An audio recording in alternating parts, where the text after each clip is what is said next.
De la porte du non-retour à Ouida, au Bénin, sont rassemblés les adeptes du vaudou.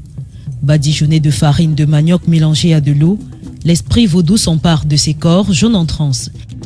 Selon la croyance au vaudou, la divinité de la terre pénètre ses initiés pendant quelques minutes. Les ancêtres et les esprits de la nature sont célébrés. Tout Africain est né vaudou. Donc c'est pour ça que nos ancêtres, quand ils ont amené nos parents, nos grands-parents en esclavage, c'est ça qui fait que leurs esprits, quand on les amène là-bas, leurs esprits retournent chez nous ici. Malgré ses nombreuses ramifications aux Antilles, au Brésil et aux États-Unis, Ouida reste le berceau du vaudou. Ce groupe d'initiés est venu de Chicago pour un voyage spirituel sur les traces de ses ancêtres et célébrer l'air, le feu, l'eau et la terre. C'est à partir de Ouida que le vaudou s'est répandu, s'est retrouvé partout dans le monde entier. Il faut le reconnaître, c'est quelque chose qu'il ne faut pas nier. Le vaudou, c'est quoi? C'est la nature. Les 4 éléments de la nature. Respecter, connaître leurs principes, respecter leurs principes. Le vaudou est certes un culte ancestral, mais il n'a pas toujours eu bonne réputation. Accusé d'être de la sorcellerie, le vaudou a été réprimé pendant des décennies au Bénin, avant l'institution d'une fête nationale en 1993. Je voulais voir de mes yeux ce qu'était vraiment le vaudou. Ici, c'est une religion nationale et il ne s'agit pas juste de planter des aiguilles dans une poupée ou de faire de la magie noire. Cela va au-delà de cette image négative. Les gens qui pratiquent le vaudou sont des gens adorables et très gentils. Sur la plage face à l'océan, les initiés continuent à communier avec les esprits et les aïeux partis de Ouida pour disséminer le vaudou, qui compte aujourd'hui près de 50 millions d'adeptes à travers le monde.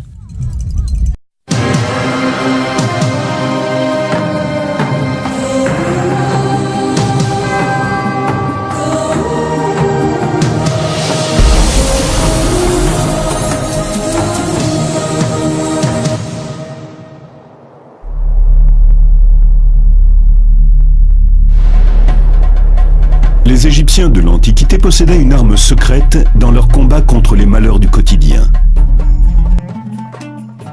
Pendant des milliers d'années, la magie a permis aussi bien aux rois qu'à la population de s'assurer santé, fortune, succès au combat et en amour. Le but de ces envoûtements d'amour était surtout sexuel. L'amour n'avait pas grand-chose à voir là-dedans. Après la disparition du dernier pharaon, les anciens rites perdurent. Et la magie reste un outil puissant au cours des époques chrétiennes et islamiques. Cet ancien remède appelé le lait d'Isis était très connu encore au Moyen-Âge, et ce jusqu'au début de la médecine moderne.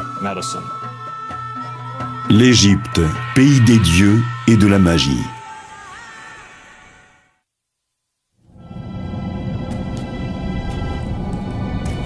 À notre époque, le terme magie évoque des rituels interdits. Des rites maléfiques accomplis par des sorciers diaboliques, à des fins peu recommandables. Mais dans l'Égypte ancienne, la réalité était tout autre. Du pharaon aux paysans, tous considèrent la magie comme un outil puissant contre la malchance. La magie est surtout une religion pratique, très terre-à-terre. Elle colle à la vie quotidienne. Les gens s'en servent pour obtenir ce dont ils ont besoin, pour réaliser leurs souhaits, leurs espoirs, et pour lutter contre leurs peurs.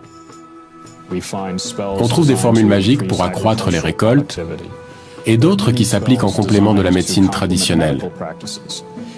Mais aussi de nombreuses incantations à proférer contre des personnes ou contre des familles entières. Et à partir du règne de Ramsès, apparaissent les envoûtements d'amour. Du point de vue des Égyptiens, la magie est aussi ancienne que le cosmos. Ils la considèrent comme l'étincelle qui a permis la création. Selon les plus célèbres mythes égyptiens, le dieu Ré-Atoum a créé le monde en nommant chaque chose. C'est son premier fils, Eka, qui insuffle l'énergie vitale dans ses mots et qui donne vie au cosmos et à toutes les divinités.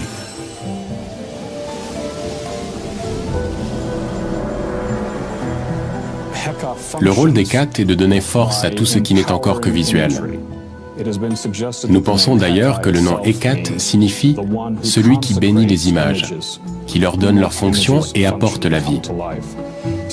Hécat est donc capable de créer physiquement les choses, à partir de leur nom ou de leur image. C'est le pouvoir du dieu Hécat qui permet de rendre réelles les représentations d'offrandes destinées aux morts. C'est le pouvoir magique d'Hécat qui permet à travers ces inscriptions que l'esprit du pharaon défunt accède à la vie éternelle. Et c'est aussi Hécat qui permet aux formules d'envoûtement de s'accomplir. Il représente la force qui a permis à l'univers d'être créé. En s'appropriant rituels et formules magiques, en se familiarisant avec les anciennes croyances, certains accèdent en toute légitimité au pouvoir d'Hécat et en font usage.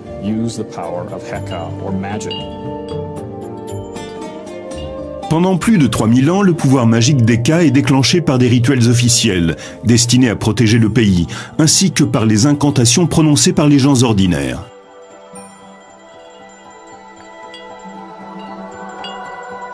Les rites magiques se divisent en 3 éléments.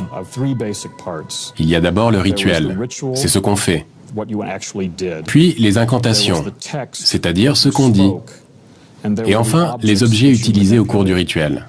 Ils disposent tous d'un pouvoir magique.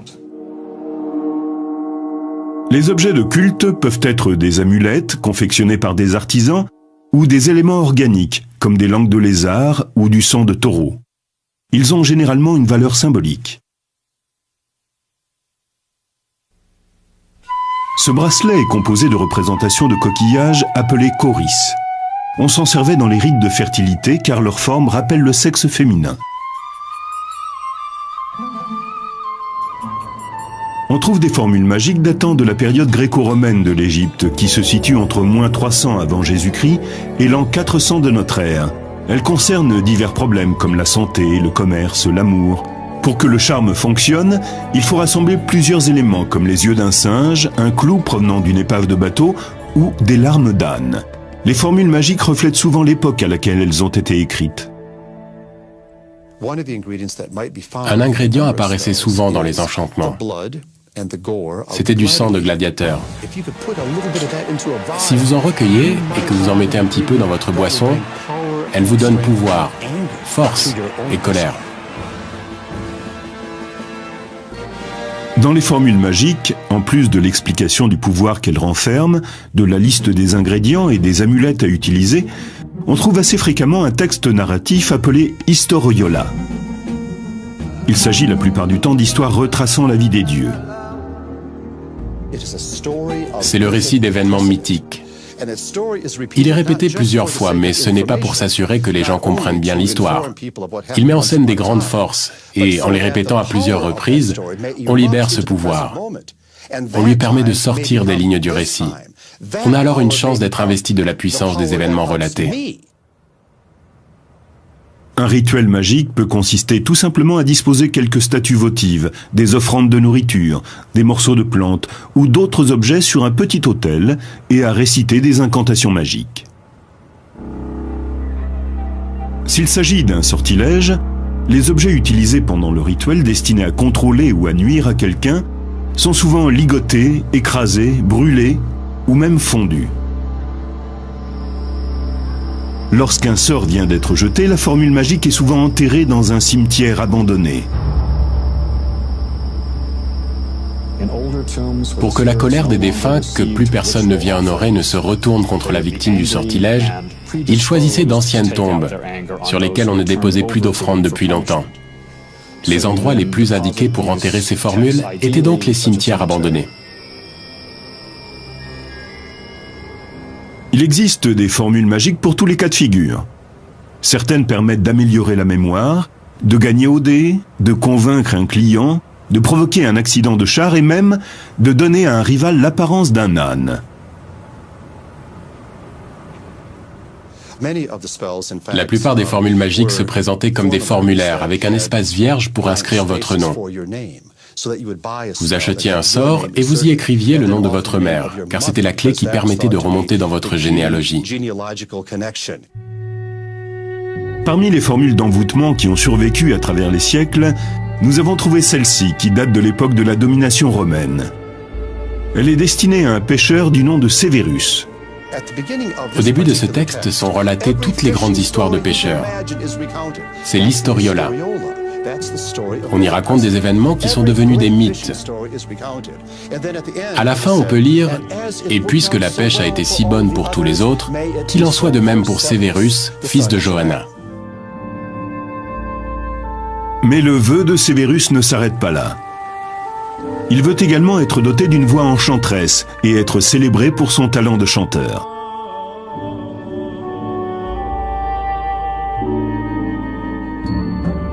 Ne les laisse pas me regarder partir, mais qu'ils scandent mon nom pour que je revienne chanter. Qu'ils ferment leur magasin pour assister à mon spectacle. L'image que nous nous faisons de Sévérus est celle d'un pêcheur frustré, las de lancer ses filets, qui désire devenir une vedette de la chanson et qui demande aux dieux et aux déesses d'intercéder en sa faveur, car sa voix n'est sans doute pas terrible. Nous ne saurons sans doute jamais si l'envoûtement a fonctionné, mais la foi dont cet homme fait preuve a été célébrée par les Égyptiens pendant 3000 ans. Les Égyptiens ont recours à la magie en n'importe quelle circonstance. Les formules utilisées sont littéralement calquées sur les premiers sorts jetés dans l'Égypte antique avec l'accord des pharaons. Ces sortilèges étaient destinés à écraser les ennemis étrangers.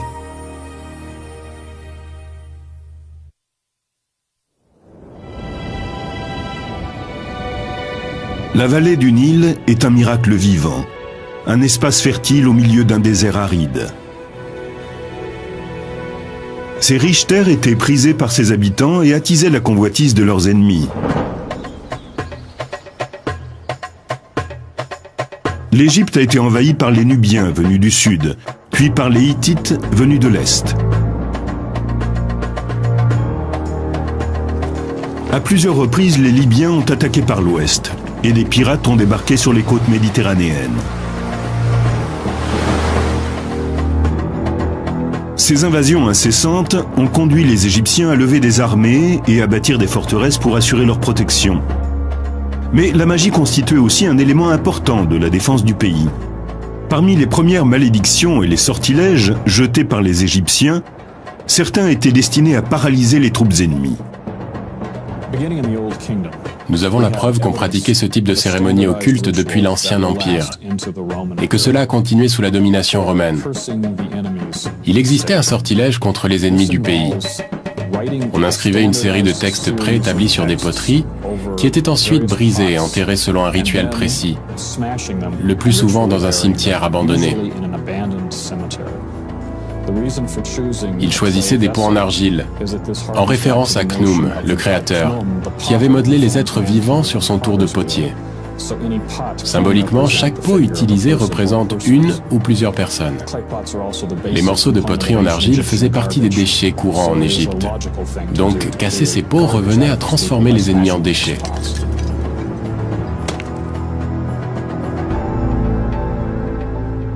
Les vestiges de ce rituel ont été découverts à Mirghissa, une ville située en territoire nubien tout près d'une forteresse égyptienne construite vers 1700 avant Jésus-Christ. Ce territoire appartient aujourd'hui au Soudan. Au cours des fouilles, on a découvert des morceaux de poterie en argile rouge. On peut y lire les formules d'une malédiction jetée aux Nubiens. Ils avaient été enterrés à côté de tombes abandonnées.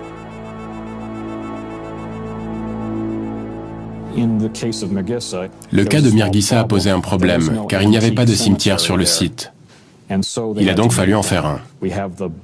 Nous avons découvert le corps d'un Nubien jeté sur le côté. Sa tête avait été coupée et posée à l'envers, tout près d'une poterie cassée. Le couteau qui avait servi à le décapiter se trouvait à côté de lui.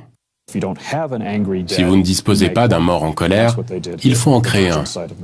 C'est ce qu'ils ont fait sur le site vierge de Mirghissa.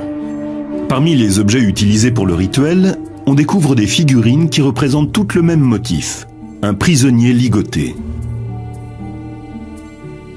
Ces statues sont en argile, en bois, en cire ou en pierre.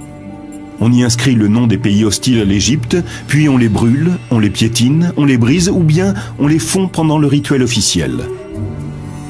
Ces statues nous donnent des renseignements très précieux sur l'évolution géographique du Proche-Orient au cours de l'Antiquité. Elles portent les noms de tous les voisins de l'Égypte. Ces inscriptions étaient régulièrement actualisées. Tous les textes qu'elles présentent ont été modifiés avec soin. Les premières représentations magiques du prisonnier ligoté datent de 3100 avant Jésus-Christ, c'est-à-dire avant le début de l'Ancien Empire. Et on les retrouve ensuite à travers toutes les époques. Cette image est parfois dessinée sous les semelles des sandales, afin que le prisonnier soit écrasé à chaque pas. Cette sculpture représente également un prisonnier ligoté. Elle a été taillée dans la pierre qui soutient la porte d'entrée d'un temple.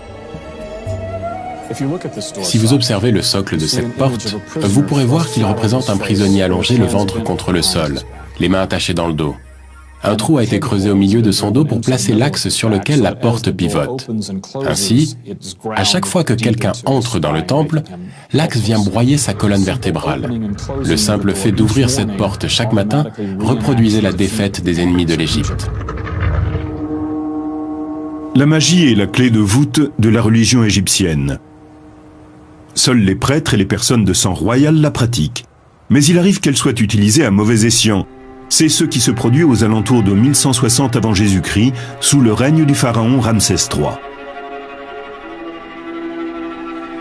Sous le règne de Ramsès III, l'Empire est dans une situation politiquement instable. C'est au sein de sa famille que s'organise un vaste complot. En effet, sa deuxième épouse espère mettre son fils nommé Pentaour sur le trône. Plusieurs prêtres, qui font partie de la conspiration contre Ramsès, connaissent les rituels magiques. Certains récits historiques racontent qu'ils auraient inscrit des sortilèges sur des feuilles de cire. Ils leur auraient ensuite donné une forme grossière pour s'en servir pendant le rituel. Comme dans bon nombre de rituels de malédiction, ces objets étaient détruits afin de nuire à l'ennemi. Mais ici, la personne visée n'est autre que Ramsès III, le pharaon en personne. Les conspirateurs sont arrêtés et jugés. On ne les accuse pas de sorcellerie, on leur reproche d'avoir fait usage de la magie pour porter préjudice à l'intégrité physique du roi. Ils avaient le droit d'utiliser les objets nécessaires à leur cérémonie, car ils sont tous répertoriés dans la bibliothèque royale. Ce sont les outils classiques que l'on retrouve dans tous les rites officiels. Mais dans le cas présent, ils ne les utilisent pas contre un ennemi, mais contre le roi. La pratique de la magie n'est pas illégale. En revanche, la trahison est un acte criminel. La plupart des conspirateurs sont mis à mort, ainsi que le jeune prétendant au trône, Pentaour. Nous pensons avoir retrouvé la dépouille de Pentaour. On a découvert dans le tombeau royal un corps qui semble avoir été embaumé vivant. Ce n'est qu'une hypothèse. Il peut aussi avoir été empoisonné avant d'être recouvert de bandelettes. Mais la position du corps laisse penser qu'il est mort dans d'atroces souffrances. Cette histoire a vraisemblablement inspiré la scène d'inhumation d'Imhotep dans le film La Momie. Malgré cette trahison, les rites destinés à jeter des sortilèges restent un élément central de la religion égyptienne. Il semble même qu'ils aient influencé le développement de certaines cultures apparues ultérieurement. Dans l'Ancien Testament, une histoire du livre de Jérémie a visiblement été empruntée à la tradition égyptienne. Suivant les instructions de Dieu, Jérémie se rend aux portes de Jérusalem et prévient le peuple d'Israël. Une malédiction s'abattra sur eux s'ils ne mettent pas un terme à leurs agissements diaboliques. Il brise ensuite un pot de terre et réitère la menace divine. C'est ainsi que je briserai ce peuple et cette ville, comme on brise un vase de potier, sans qu'il puisse être reconstitué. Jérémie, chapitre 19, verset 11. Pratiquée lors de rites officiels, la malédiction qui semble avoir inspiré Jérémie a été transformée pour remplir d'autres fonctions, notamment pour résoudre des problèmes d'ordre sentimental. Dans l'ancienne Égypte, ce qui était bon pour la guerre pouvait aussi l'être en amour.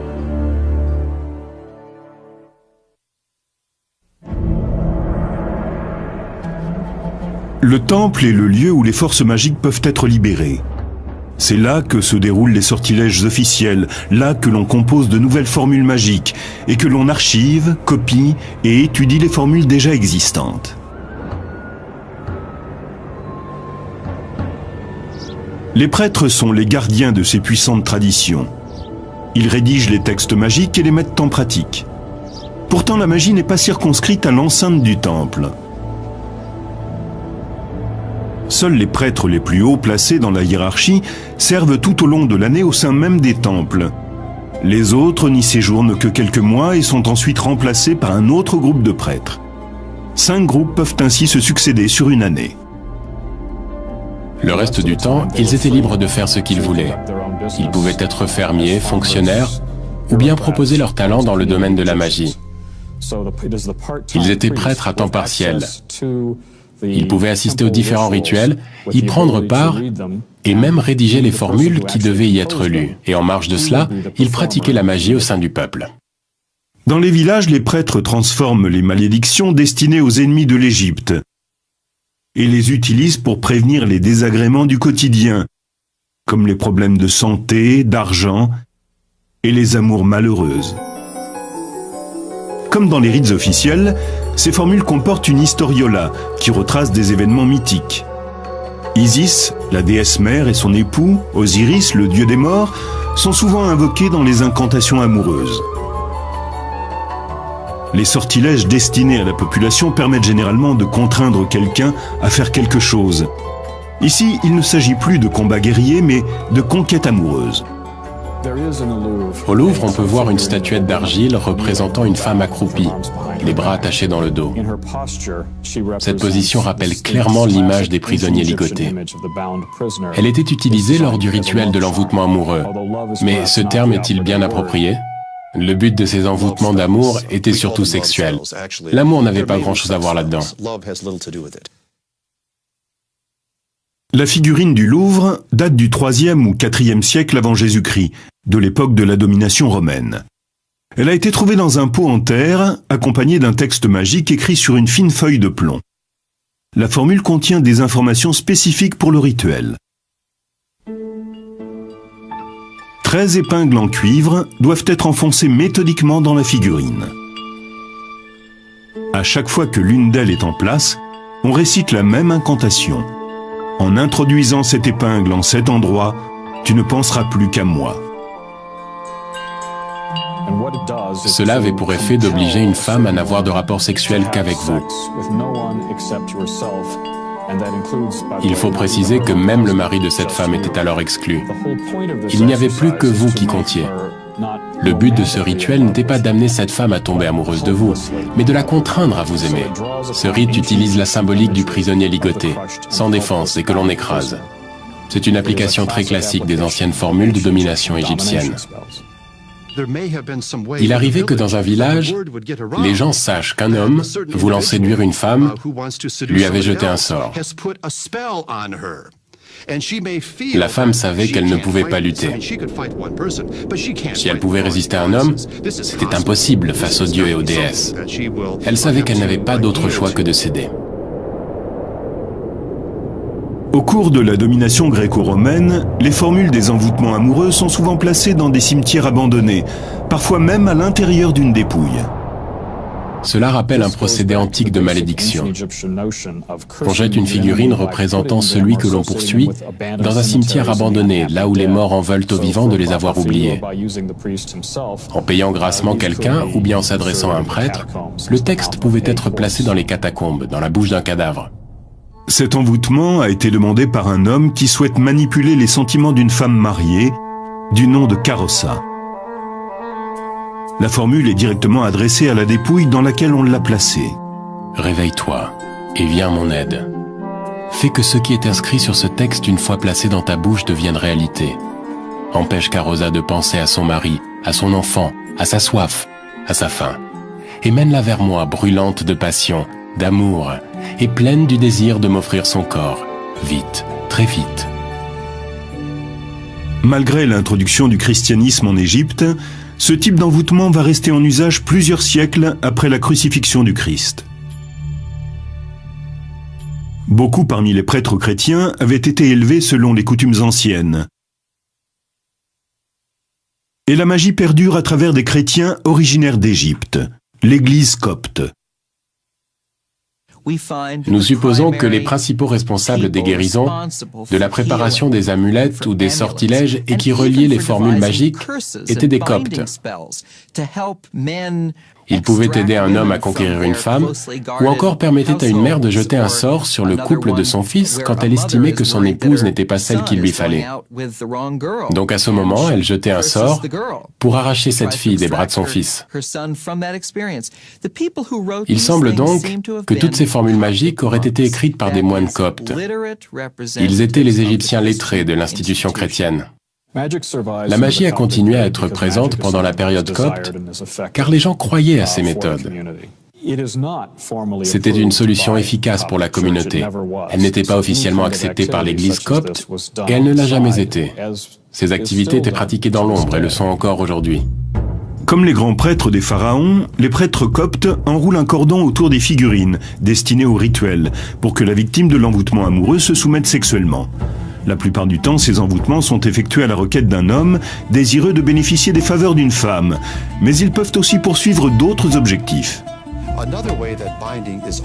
Les textes rédigés par les coptes proposaient différentes façons de ficeler les figurines. Si vous vouliez que votre adversaire devienne impuissant, alors vous passiez la ficelle autour de l'organe sexuel. Voici un de ces sortilèges. Le texte est rédigé en langage copte, on y trouve des références à Jésus-Christ, mais l'élément de magie est purement égyptien.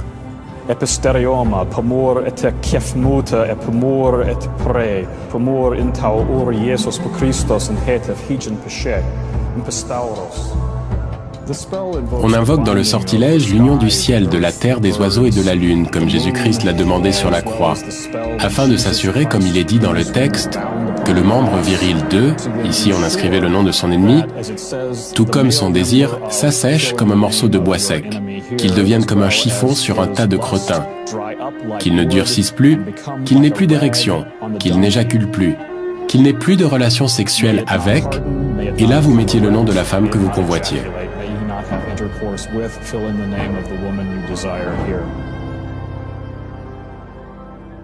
On constate que le sexe est un sujet prépondérant.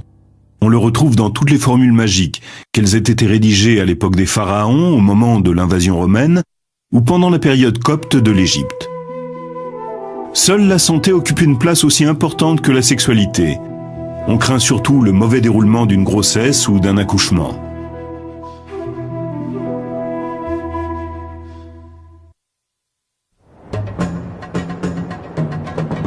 Selon les textes égyptiens anciens, les dieux ont offert la magie aux humains pour leur permettre de faire face aux pièges que le destin leur réserve. La perte d'un être cher est probablement l'une des pires choses qui puissent arriver. Les causes de décès sont nombreuses, qu'il s'agisse d'un accident, d'une maladie ou encore d'une grossesse ou d'un accouchement qui se déroule mal. La mortalité infantile était telle qu'il valait mieux prendre toutes ces précautions, y compris recourir à la magie pour protéger la mère et son enfant pendant et après la grossesse. Nous avons découvert tout un éventail de formules magiques. Cette liste porte le nom de formules magiques pour la mère et son enfant. Une personne appelée le magicien de la crèche était chargée de les élaborer. Parmi les outils du magicien, il y a les baguettes magiques, comme celle-ci. Elles sont taillées dans des défenses d'hippopotame, afin d'être liées à Taouret, la déesse protectrice de l'accouchement. On garde ces baguettes auprès de soi pour indiquer que la mère et son enfant bénéficient d'une protection magique.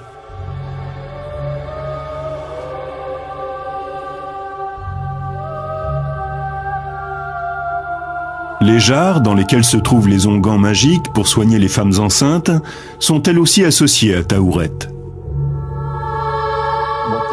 Elle représente une femme enceinte avec la silhouette de la déesse Taouret. Si bien qu'elles sont en partie femmes et en partie hippopotames. On disait que les onguents que l'on mettait dans les récipients pouvaient servir à soigner les vergetures. On retirait en quelque sorte l'huile du corps même de la déesse protectrice de l'accouchement. Et on l'appliquait sur la patiente qui était à son tour investie du pouvoir de Tauret. Ce genre d'association entre magie et médecine n'est pas un cas isolé. Sous l'Ancien Empire, certains physiciens sont aussi appelés prophètes d'Eka, le dieu de la magie.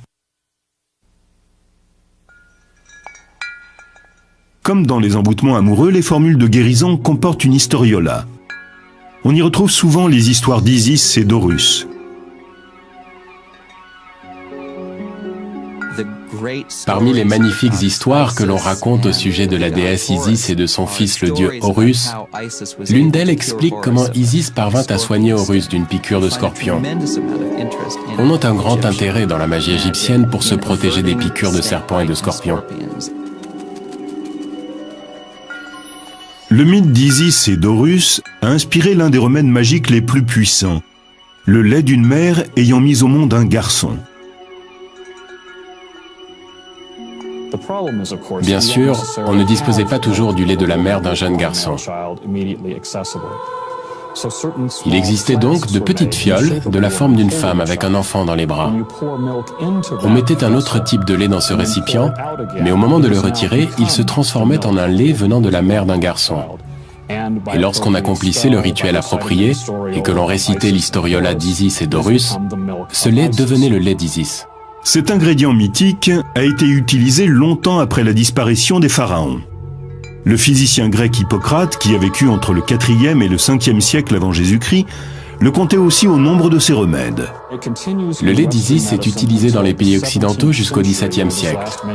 Il apparaît pour la dernière fois en Angleterre dans des remèdes à base d'herbes. L'ancien fluide thérapeutique égyptien d'Isis est longtemps resté un traitement reconnu.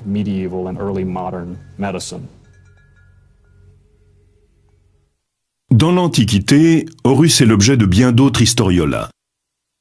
Le combat mythique qu'il a mené contre Seth, le dieu du chaos, revient très souvent dans les formules de guérison.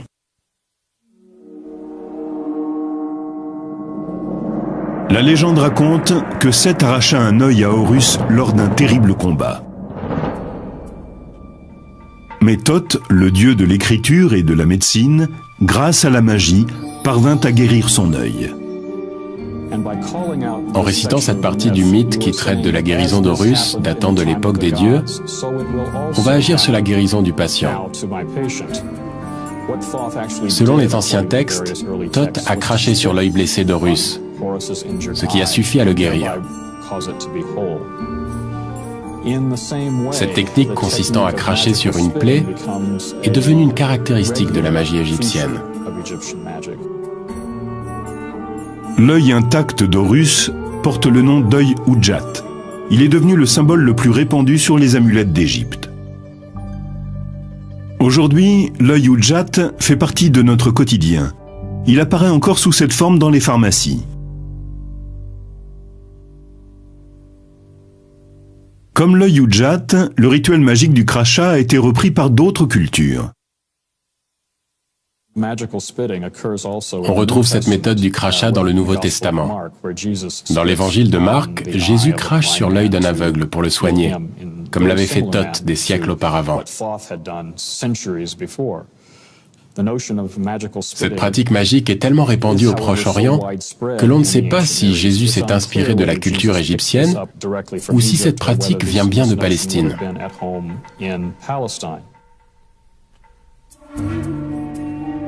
La bibliothèque de Nag Hammadi.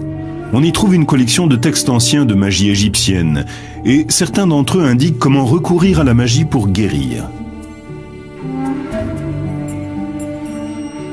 Le livre secret de Jean contient une liste de 365 anges aux noms étranges, chacun d'eux associé à une partie du corps humain.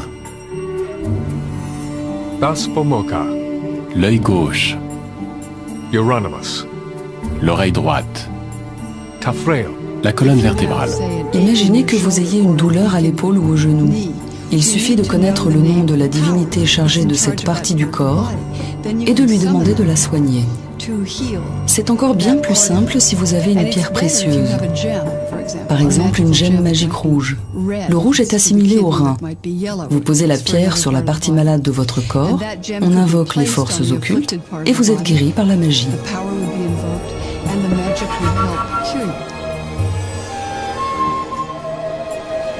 Des traces d'une autre tradition magique ont été découvertes ici, dans la synagogue Ben Ezra du Caire, l'un des plus vieux temples juifs d'Égypte.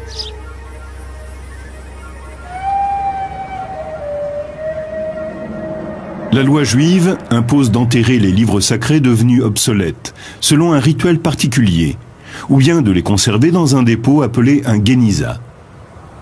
À Ben Ezra, le Géniza ne contient pas que des livres de prière. Il y a aussi de nombreuses formules magiques, des textes rédigés entre le 9e et le 13e siècle. Il traite des mêmes problèmes que les formules magiques égyptiennes, et les méthodes auxquelles il recourt sont souvent similaires. Bien que le judaïsme ne soit pas favorable à la magie, les textes trouvés dans le Géniza sont résolument ancrés dans la tradition juive. On a pu noter des références aux versets de la Bible. Certains sont même carrément utilisés tels quels. Pour ces formules, on fait ressortir le pouvoir du psaume, voire même de toute l'histoire, et on l'applique à une situation particulière. Ces formules sont destinées à soigner tout un éventail de maladies. Les maux de tête, les tremblements, la timidité, ou tout simplement à se protéger d'un éventuel ennemi.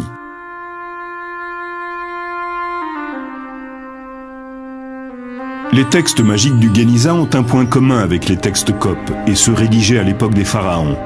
Ils montrent tous la même révérence face à la puissance magique des mots. Plus tard, on retrouve le même respect dans l'une des nombreuses traditions magiques que l'Égypte ait connues, celle de l'islam populaire.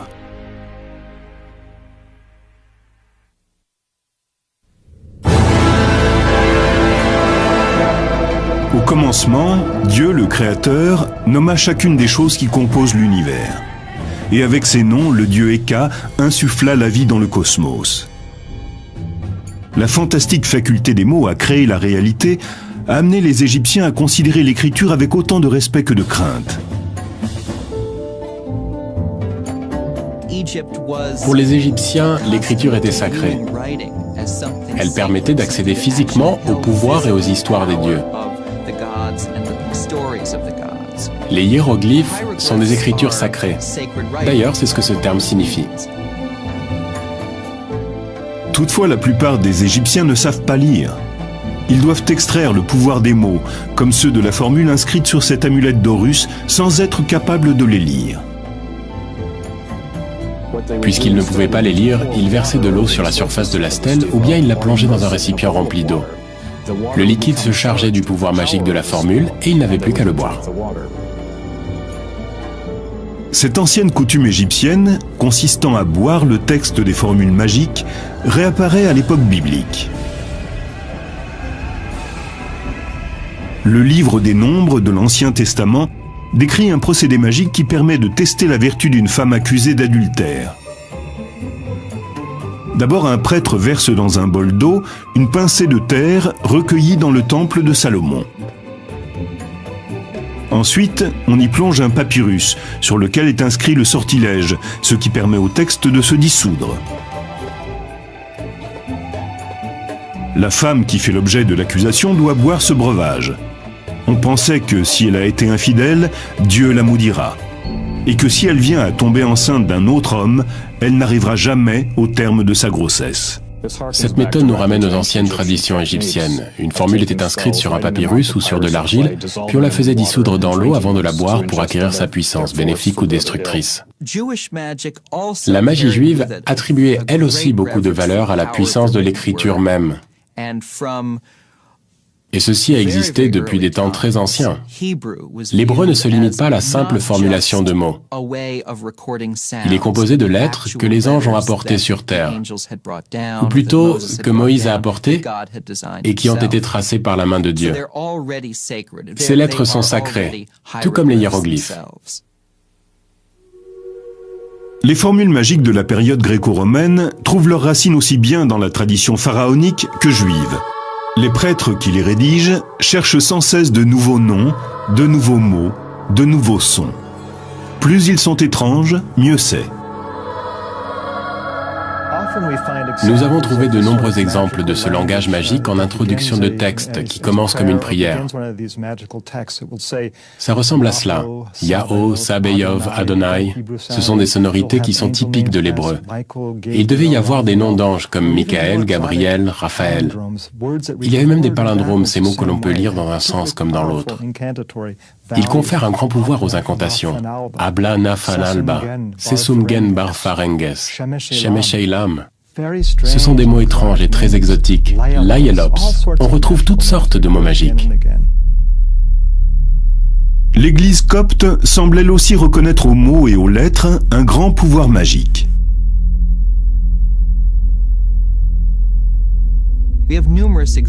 On trouve de nombreux exemples dans lesquels les premières lignes des évangiles sont inscrites dans le but d'invoquer le pouvoir des dieux chrétiens.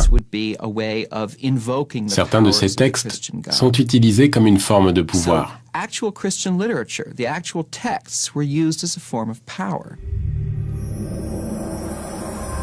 Les Coptes adoptent eux aussi les traditions magiques d'autres religions.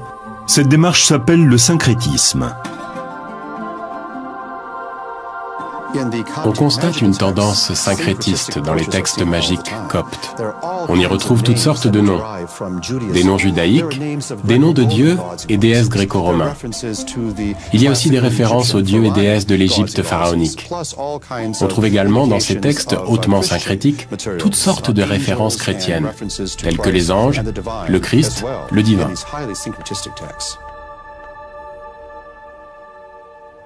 Il existe un exemple parfait de texte syncrétiste parmi les ouvrages mystiques de la bibliothèque de Nag Hammadi. Dans ce récit, il est question d'un jeune homme qui rend visite à Thoth, le dieu égyptien. Il cherche à atteindre la sagesse à travers le pouvoir magique des incantations. Dans ce texte, le jeune homme devait répéter. Ces sons étaient des invocations. Peut-être les disait-il à haute voix, ou répétait-il ces sonorités une vingtaine de minutes, afin d'entrer dans un état de transe.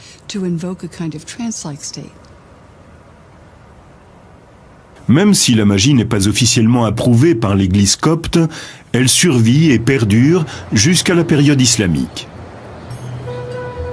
Cette vision très ancienne, qui consiste à accorder à des textes un pouvoir magique, semble avoir été partagée par les musulmans d'Égypte. On en trouve des preuves dans des endroits très inattendus. Dans ce bâtiment se trouve un nilomètre qui permet de mesurer la profondeur du Nil.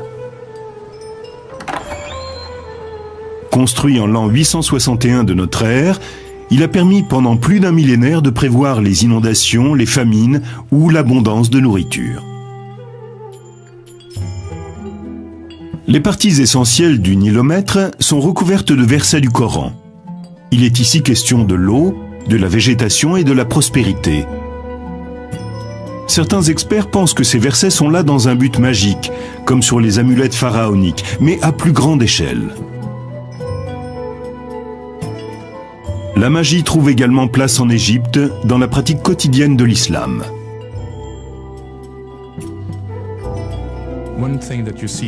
Aujourd'hui encore, on peut voir des bols magiques sur lesquels sont écrits le nom de Mahomet ou celui d'Allah, ou encore un extrait du Coran.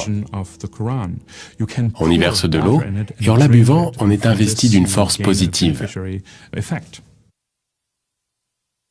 L'utilisation des bols magiques n'est que l'un des nombreux rituels musulmans qui reprennent les traditions de l'Antiquité égyptienne, liées au pouvoir de l'écriture.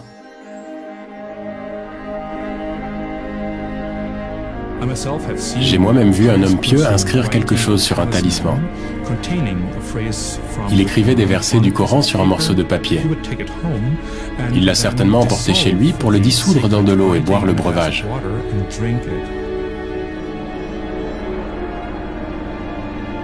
Il y a 5000 ans, les anciens Égyptiens ont eu recours à la magie pour éviter les pièges que le destin leur réservait. Au cours des siècles, et quelles que soient leurs croyances, les Égyptiens ont fait confiance à la magie pour améliorer leur santé, se protéger du malheur ou connaître la chance en amour. Tous ceux qui ont vécu sur cette terre ont ce lien entre eux, le désir de déjouer les pièges du destin en recourant à une puissance supérieure que l'on appelle magie ou parfois religion.